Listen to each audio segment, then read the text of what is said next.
Today is an exciting day. It's time to plant for the cool season. So this garden has been a little bit resting during the coldest part of the year, and it's time to plant for spring. The beds have been prepped. What we've done, pulled out the old spent plants and added a couple layers of compost right to the top.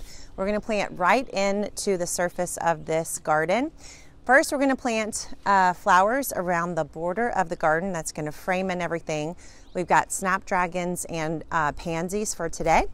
Then as soon as we get all the flower border planted, that's the easiest way to get started when you're planting for the next season.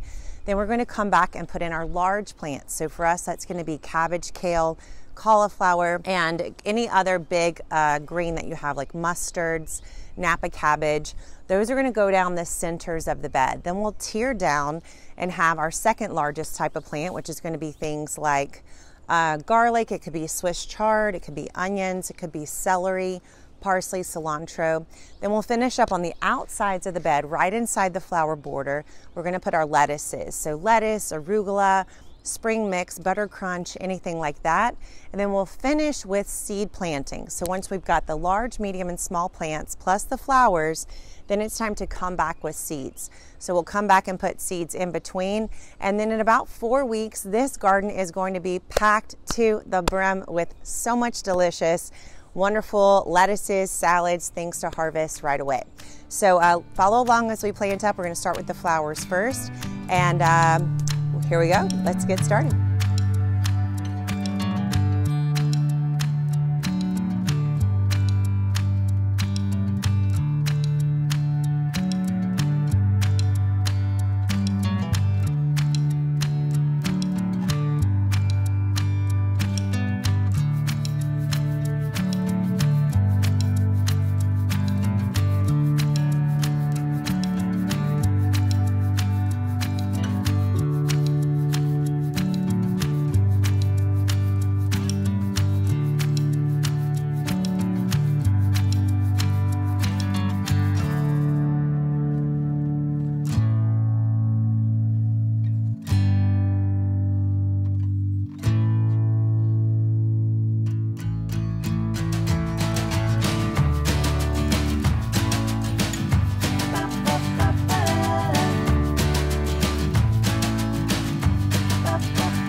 if you get the setup right and you get the timing right, but you don't come out here and prune and water just a little bit, you don't have to do a ton because we got the setup and the timing right, then you'll still get some things, but you won't get the full benefit of all your hard work.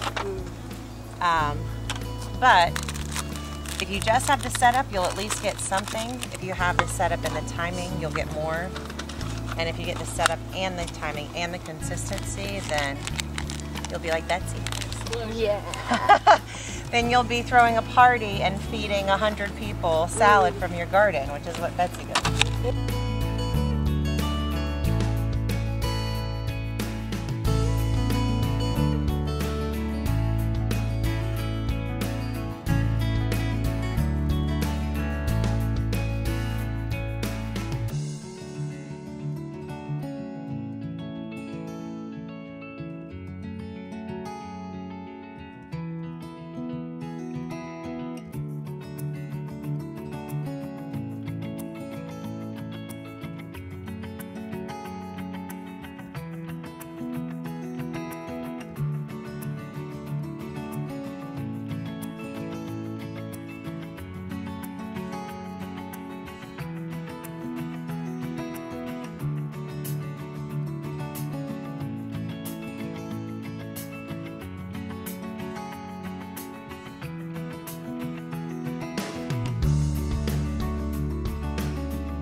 All right, we have done it. We have packed, what is it, like 15 times 18. We've packed probably about 300, maybe 350 plants into the garden, plus at least 1,000 seeds. So this garden is ready to pop off. Is that how the cool kids say it? It's gonna take off and grow over the next 2 months. So let me show you what we've got. This bed has got cabbage and spinach and kale, and then we added some extra spinach seeds. We've got some cilantro seeds and calendula seeds that are hiding. Back here we've got cauliflower, then we've got buttercrunch, and then we added seeds for cilantro all along the buttercrunch. It's gonna be magical. On this big trellis, we planted some fava bean seeds and then some sugar snaps underneath. We did lots of sugar snaps on the arch trellis. My dream is we're gonna have this thing covered with sugar snaps in about 2 months. Then same thing on this side. So you guys know I love doing symmetrical planting. So everything on that side, same story on this one. Then these beds up here, we have got cabbage again on the short side. We planted kale and spinach. And then on this side, we've got Rocky Top lettuce. We added some Rocky Top seed. We did French breakfast radishes along the edges. And yeah, then we added some sugar daddy seeds. So if you're not familiar, sugar baby seeds, they go big, and then sugar daddies, they're little. So we put those back there, and that's it. We've added tons of pansies, tons of snapdragons, and completely filled the beds so that they are ready to grow. Let me show you before we go all the time we harvested. You got to see this. Is this gorgeous? So From one plant, we harvested 1, 2, 3, 4, 5, 6, 7 bundles of thyme. We're talking at least, I don't know, a baby's worth of thyme. You know what I'm saying? Like we got at least a small baby, 3 to 4 pounds of thyme. And I did the math. It takes a half ounce is like $4 or $5 at the store. So a half ounce, that means 32 ounces would be about $150. I mean, 32 of those. So we're looking at like $400, no, $300 worth of thyme right here. It's pretty crazy and pretty amazing. It all came from just one plant. So that's what we're all about, maximizing the ROI on your space. And we've definitely done it in this place. I hope it inspires you to get out there, pack in the plants, put some more plants and seeds in. Even as I'm walking through this garden, I'm not exaggerating. I saw some places where I probably missed a spot and need to add some more seeds. All right, thanks for watching. Happy planting.